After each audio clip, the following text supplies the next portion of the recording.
I am so excited to be spending some time with you this evening. For those of you that don't know me, my name is Carol Mendoza. I'm a Christian leadership performance coach, and I help leaders to make a faith-based paradigm shift that leads to quantum leap success and unstoppable flow. If you're watching this live, please be sure to comment and share your thoughts. If you're watching the replay, put hashtag replay. I'm going to be doing a drawing, for a special prize on New Year's Eve tomorrow. So I'm going to take a look at all the comments afterwards, and then I'm going to do a special drawing for a special prize. So make sure you comment and share your thoughts as we go through this. So what you're going to hear tonight is going to be, I guess, a little bit radical if you've never heard me speak before. But I want to encourage you to stick with me right up till the end. Take some notes and don't give this a thumbs up or a thumbs down until you've had a moment to really reflect on what is being said. Okay? Is that a deal? Before I start, I have a few, little disclaimers to get out of the way. First of all, I am not a pastor. I am not a theologian. I don't have any formal biblical training. All of the ideas and the thoughts that I am sharing with you are based on personal experiences and my own personal understanding of the Bible and, just God stuff, I guess. So I'm not a medical professional either or a licensed counselor. So all of this information is for educational purposes only. So I encourage you to do your own research. Just because I said it doesn't make it true. Just because I have, information, it doesn't make it true. So go and do your own homework, okay? Also, finally, I want to make sure that you know that I am not doing this with any sort of hidden agenda. Of course, I have a book and I have coaching programs and I have courses and I have all of these things to support living a life by God's design.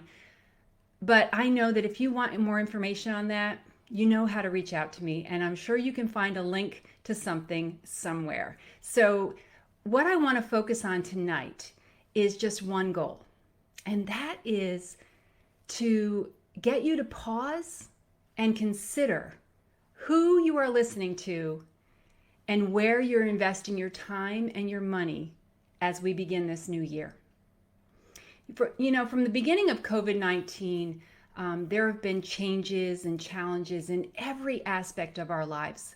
It's forced us to pivot and move differently, hasn't it? Nothing looks or feels exactly as it once did. And every day we make decisions that are primarily based upon what we believe, what we've learned, and what we've accepted as truth from our personal experiences. Making decisions and taking control is really normal. It's a normal activity for us, and it's expected. And it's really no wonder that God has become more of a resource, right, in our lives than the source of everything in our lives. Our churches, they broadcast on YouTube. More children are homeschooled than ever before, and businesses operate with a variety of different policies and procedures, don't they? Our beliefs and our rights face new opposition on a daily basis, and we're really forced to choose. Social media, that's no longer a simple platform for sharing some photos and life updates, but it's rather a tool to display opinions and debates and political and social issues. And again, we're forced into a decision. Are we going to stand with our friends and our family, or are we going to go against them? When 2021 began, many hoped life would return to normal. And if you're like me, back in 2021, I just simply hit the reset button, hoping that things would just fall into place once the year began. Unfortunately, as we approach the start of 2022, we see that new challenges and forever changes seem to have locked themselves in as the new normal. And while we might be getting better at accepting the changes, there continues to be this obvious struggle of choosing to slow down our pace, right? Or strive towards our goals. COVID-19 may have obligated us to pause and reflect on our priorities for just a short time, but it hasn't really stopped us from wanting the life we once had. For many, God has stepped into a place of significance and honor, and I love that. But there are just as many who have walked in the opposite direction. So as we start to look at the new year, and as we're approaching that date, what are we willing to change? What are we willing to intentionally do differently in order to become different in 2022? Are we simply going to allow the external forces of the world and our culture to make the decisions for us, or are we going to be intentional about what we decide is going to happen? I don't know about you, but it may be a good time to pause and consider what's truly important. Don't let the lessons learned at the start of COVID-19 be forgotten so quickly. If we're not careful, we're going to fall back into the damaging patterns of the past, and we're going to go back to that striving to make our lives a success, pushing and pulling at every door that we think is going to open us up to our dreams and our purpose.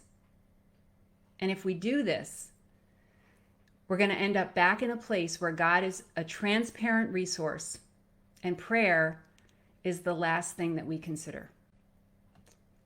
As a high schooler, I played the forward on the varsity basketball team.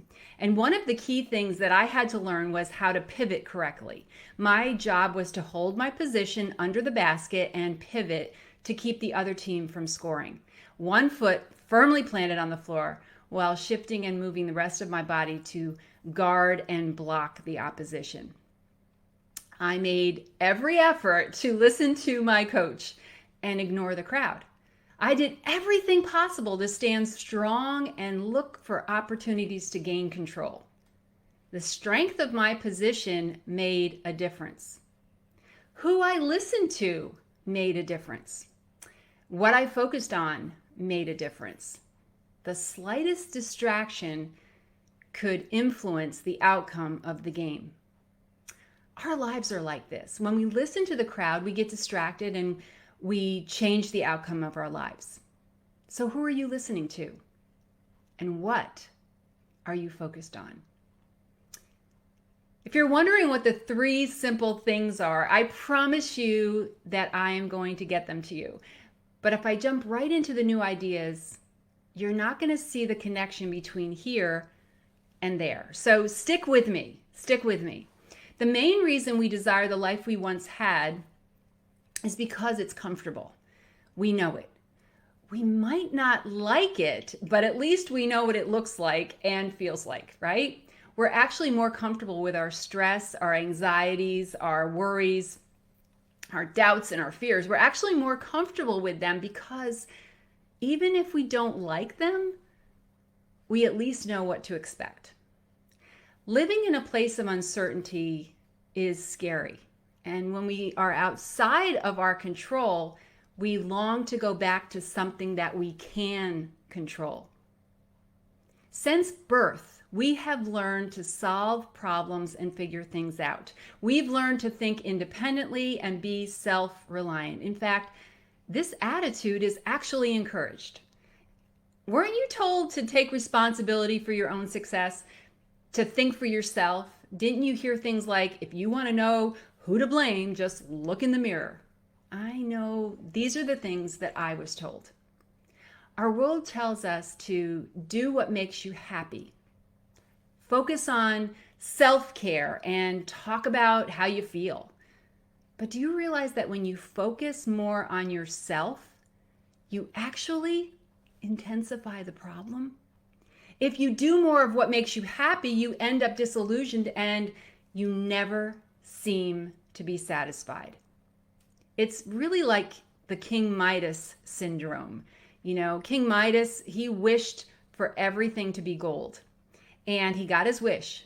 And he was so excited. You know, he touched the chair and it turned to gold, and he touched the table and it turned to gold. And it was just awesome until he went to eat. Until he went to eat, and the grape turned to gold, and he couldn't eat anything. And then it got worse because he hugged his daughter and she turned to gold.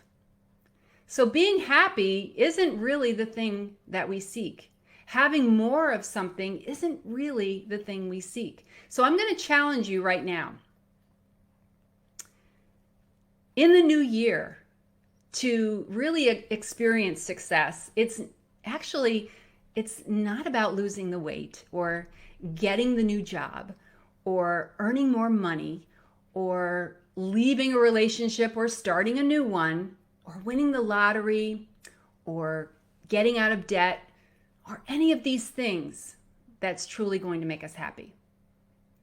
If that were so, why would we have this term, the honeymoon period, in everything new? Why do we end up feeling exactly the same after the newness wears off? Right? Our culture says to strive, to thrive, and survive. All these words end in "ive." Did you notice that? Strive, thrive, survive. "I've." It leads us to saying things like, I've got to make it happen. I've got to make the difference. I've got to accomplish this goal. But be very careful, because things that are built by your own strength will require your own strength to maintain them. If you force your way through to have what you want, you will always have to use force to keep it. And if you buy your position, you will always have to come up with more money to sustain it. So I think this is a good place maybe to say that I am not here to sell you on God. I'm not. But I am here to ask you to consider that God is who he says he is. Or at least ask God to reveal truth and wisdom to you. I mean, would you agree that the laws of physics are no different today than they were at any point in history? And that there's really no scientific proof that we just spontaneously came into existence? Doesn't this speak to the fact that we were created? And if we were created, then there has to be a creator? I also want you to consider what you've been doing up until this point. Are you having and living the life that you've always dreamed? Have you accomplished the goals that you set back in 2021 or 2020 or 2010? What's actually changed? Are the methods and the strategies that you've been using giving you the peace and prosperity that you truly desire? Are you still thinking to yourself, there's got to be more to life than this? I remember asking myself that question a few years ago. There's got to be more to life than this. There's got to be more. For years, I took risks that turned into disasters, literally disasters, both, personally, financially, professionally. I mean, I jumped at every single program, business, idea, book, whatever I could get my hands on that promised I would be able to manifest and have what I wanted and desired. And what I found instead was a false sense of success, more problems than solutions, and I was left continually searching for my something more. Do you find yourself in a similar position? Are you looking for a way out? There's a verse in the Bible that says, if God doesn't build the house, the builders only build shacks. If God doesn't guard the city, the night watchman might as well nap. Are you setting goals for the new year, determined that you're going to make them happen because you want them to happen? So you're determined to, as the world says, hustle and grind your way to the top. Stop for a minute. Do you know that hustle means to fraud or swindle? And grind means to gradually weaken or destroy. Let me just go back and say that again because I think it's important. You know, hustle means to fraud or swindle, and grind means to gradually weaken or destroy. So I'm not sure I want to hustle and grind, and I don't know about you, right? So why is all of this important, and why do we need to pay attention to this? As we consider our new year goals and our resolutions, what is it that we truly want? Is it to be debt-free, or is it to live without financial worry? Is it to get a better job, or is it to experience respect and significance? Is it to accomplish a goal, or is it to find purpose in our lives? I think if we look at, the financially rich, we see that there are many of them who are depressed. So why is that? And why is it that the better job comes with new and more challenging problems, and when we get it, we find ourselves with less confidence and more stress? And why is it that when we complete a goal, it never satisfies the desire for more, either from within ourselves or the company we achieved it for? They always want more, right? And you always want more. Could it be perhaps that we're chasing after the wrong thing? I coach leaders on how to live a life by God's design, how to make this paradigm shift. And while it may be simple, it isn't easy. It's not. Choosing a life by God's design guarantees, as Ephesians 4:14 says, that we no longer be like babies. We will not be people who are always changing like a ship that the waves carry one way and then the other. We will not be influenced by every new teaching we hear from people who are trying to deceive us, and those who make clever plans and use every kind of trick to fool others into following the wrong way. So what and who are you following? And what and who are you listening to? Seeking to be obedient to the one who created you requires a willingness to pivot and hold a position of strength and power. It requires a decision to allow him to shape and mold us according to his word and fasten securely to his promises. Romans 12:1-2 says, so here's what I want you to do. God helping you. Take your everyday, ordinary life. You're sleeping, eating, going to work, and walking around life, and place it before God as an offering. Embracing what God does for you is the best thing that you can do for him. Don't become so well adjusted to your culture that you fit into it without even thinking about it. Instead, fix your attention on God. You'll be changed from the inside out. Readily recognize what he wants from you and quickly respond to it. Unlike the culture around you, always dragging you down to its level of immaturity, God brings the best out of you, develops well-formed maturity in you. So this is the first simple thing. I told you I was going to get to him, and I am. So here's the first simple thing. Decide right now to not be influenced by the world, but instead seek the influence of the word on a daily basis. Again, decide right now not to be influenced by the world, but instead seek the influence of the word on a daily basis. Why is it we will repeat affirmations given to us by men and yet not affirm the word of God? I still ask myself this question. How is it I spent years and years creating my own affirmations from books written by men and passively reading the word of God? How is it I sang songs, led worship, and never truly applied the words to my life? How is this possible?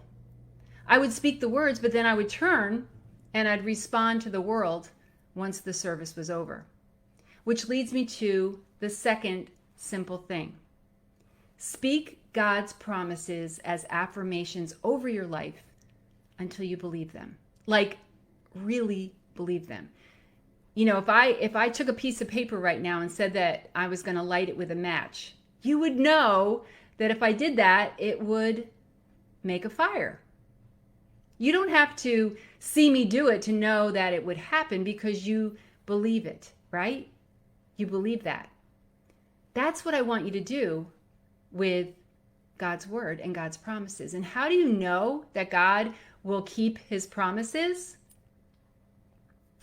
Now, don't go running off just because I'm going to start to quote some scripture. I know some of you are thinking, oh my gosh, religious mumbo jumbo.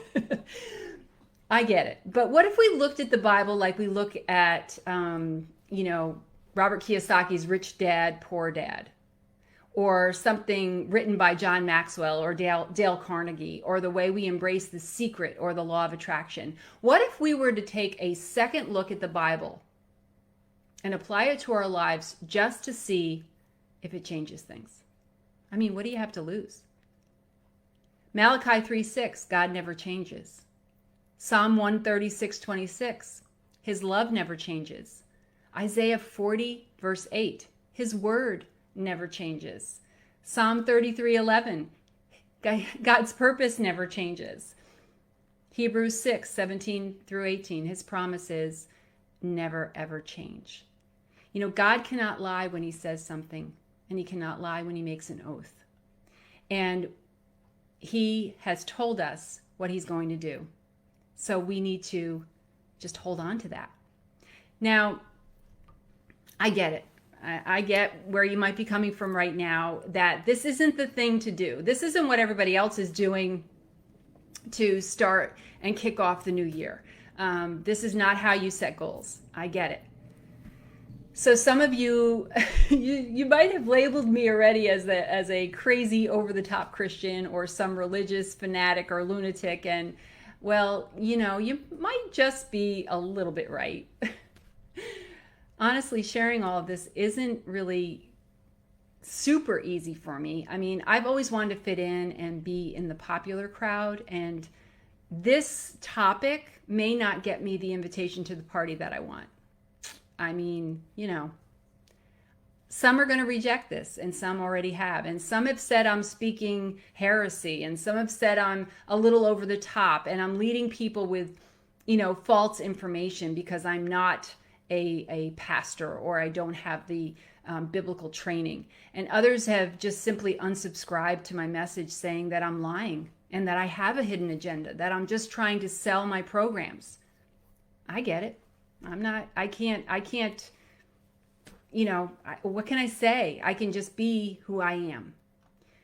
But it's probably why so many choose not to make the effort to make this change. Being comfortable is more desirable than taking what appears to be an uncertain risk, right? But let me warn you on this. While it may be comfortable, fighting to keep up with the shifts and the turns of the world is much more debilitating and exhausting than you think. And it makes you weak.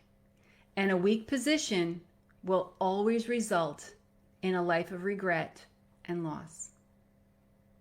Let me say that again, because fighting to keep up with the world, all the shifts and turns, is very debilitating and exhausting, and it will weaken you. And a weak position will always result in a life of regret and loss. So who do we listen to, and what do we listen to? The third and final simple thing. Listen and obey the instructions of the coach instead of the crowd. Joshua 1:8 says this: always remember what is written in the book of the law. Speak about it and study it day and night, and then you'll be sure to obey what is written there. And if you do this, you will be wise and successful in everything you do. What if we believed this verse? What if we made it our New Year's verse? What if instead of following the traditions of the past, we begin with these three simple things? One, we decide to not be influenced by the world, but instead seek the influence of the Word on a daily basis. Two, we speak God's promises as affirmations over everything in our lives until they become real to us. And three, we listen and be obedient to our heavenly coach and ignore the crowd. What if we did that? I wonder what next year will look like. I wonder if we did this, how things could change. I hope that this has been a valuable message for you. I apologize for the interruption and the break in the connection. I don't know what was going on there. I lost, everything, and I'm so sorry about that. But I hope that you're able to piece this together and find some value in this. I hope that it's caused you to pause, or at least will cause you to pause and consider who and what you're listening to and investing your time and your money on. You might want to subscribe to my podcast or my YouTube channel for more messages like this one. And if there's anything that I can do to support you in your business or life goals, please just reach out to me. May this year be amazing, and may you become a different you in 2022. God does the how, and you do the do. Happy New Year's Eve. Good night.